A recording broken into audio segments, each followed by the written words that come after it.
ওপোর ফোনের কথা বললে প্রথমেই আমাদের মাথায় আসে ওপো রেনো সিরিজকে। হ্যাঁ, এটা হচ্ছে ওপো রেনো 11 প্রো, যা প্রত্যেকবার থেকে ডিফারেন্ট ডিজাইন নিয়ে আসলো, যেখানে এবার ইউজ করেছে 8+ generation on and 1.5K curve display, 80 ওয়াটের ফাস্ট চার্জিং সাপোর্ট, বাট বক্সের মধ্যে থাকবে 100 ওয়াট। সো অবশ্যই এই সুন্দর ফোনটি সম্পর্কে আপনি ডিটেলসে জানতে চান, তাহলে শেষ পর্যন্ত থাকতে হবে বস। হ্যাঁ, এই ফোনটির দুটি কালার থাকবে, হোয়াইটের ওপরে এরকম চাপচা, মানে মার্বেলের ওপরে যেরকম চাপ থাকে না তেমনই চাপ, আবার এটা গ্রিনের ওপরেও সেই রকমই রয়েছে। যদি আমরা বক্স কন্টেন্টের কথা বলি, তাহলে বক্সটি দেখতে ঠিক এই রকম পেয়ে যাবেন। বক্সের লিডটি ওপেন করলে প্রথমেই কন্টেন্ট থাকছে একটি ছোট্ট বক্স, তার মধ্যে একটি সুন্দর কোয়ালিটির জবরদস্ত কেস পেয়ে যাচ্ছেন, কিছু ডকুমেন্টেশন অ্যান্ড সিম ট্রানজিস্টরও তার সঙ্গে রয়েছে।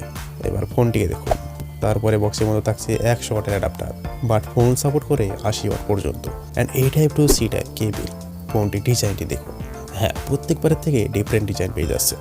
ব্যাক সাইডে এই ফোনটির ওপরে সাপসা পেয়ে যাচ্ছেন, অ্যান্ড ক্যামেরা মডেল, যেখানে রাউন্ডের মধ্যে দুটি ক্যামেরা লেন্স রয়েছে, অ্যান্ড নিচে আরেকটি লেন্স রয়েছে, অ্যান্ড সাইড থেকে কতটা বাম্পি রয়েছে সেটাও আপনি বুঝতে পারছেন হয়তো। অ্যান্ড তার পাশেই LED লাইট রয়েছে, যা কোয়াড LED, অ্যান্ড ফোনটির ফ্রেম গ্লোসি থাকছে, অ্যান্ড ব্যাকে যেহেতু মার্বেল ডিজাইনে টেক্সচার রয়েছে সেই কারণে দেখতে কিন্তু অনেক ইউনিক লাগছে, যেহেতু কার্ভি রয়েছে সেই কারণে ফোনটি হাতে নিয়ে ইনহ্যান্ড ফিলিংস কাফি আসছে গাইজ। এবার যদি আমরা ডিসপ্লে নিয়ে কথা বলি, তাহলে এই ফোনটিতে থাকছে 6.74 ইঞ্চির কার্ভ ওলেড ডিসপ্লে, যা 1.5K সাপোর্ট করে, যেখানে PPI ডেন্সিটি রয়েছে 450, 120 হার্জের রিফ্রেশ রেট, 810+ সাপোর্ট, 2160 হার্জের PWM টাইমিং, 240 হার্জের touch sampling rate, 1600 nit peak brightness, যা ওপোর ডিসপ্লে অন্য ফোনের থেকে একটু কালারটা অ্যাকুরেট হয়, প্রায় স্যামসাংয়ের মতোই।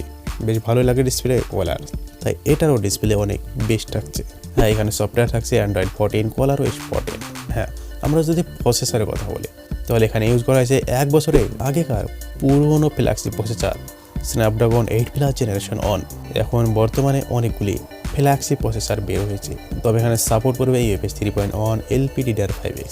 হ্যাঁ, আমরা এই প্রসেসরের যদি অ্যান্ড্রয়েড করে কথা বলি, তাহলে 10 লাখ থেকে 11 লাখের মধ্যে পেয়ে যাবেন। অথচ এখনকার সময়ে top flagship processor 8 generation 3 and মিডিয়াটেকের 9300, যেখানে 20 লাখ পার করে দেয় অ্যান্ড্রয়েড স্কোর।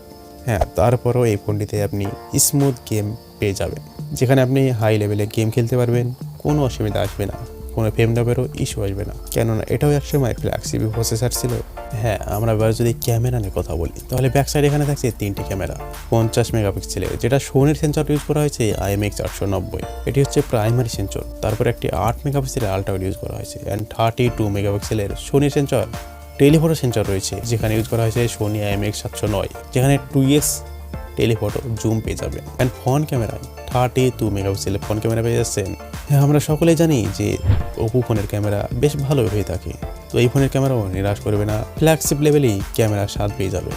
হ্যাঁ, এই ফোন দিয়ে তোলা কিছু স্যাম্পল আপনি দেখতে পাচ্ছেন, দেখে অবশ্যই আন্দাজ লাগাতে পারছেন যে ক্যামেরা স্যাম্পল কেমন হতে চলেছে।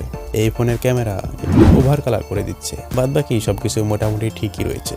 লো লাইটেও বেশ ভালোই ফটো ক্লিক করেছে। তবে গাইজ, এই ফোনটিতে ডিসপ্লের মধ্যে ফিঙ্গারপ্রিন্ট পেয়ে যাবে, তাছাড়াও Wi-Fi 6, ব্লুটুথ 5.3, NFC এখানে রয়েছে। অ্যান্ড ওপর নিচ সাইডের বটনগুলো আপনি দেখতেই পারছেন কী রয়েছে।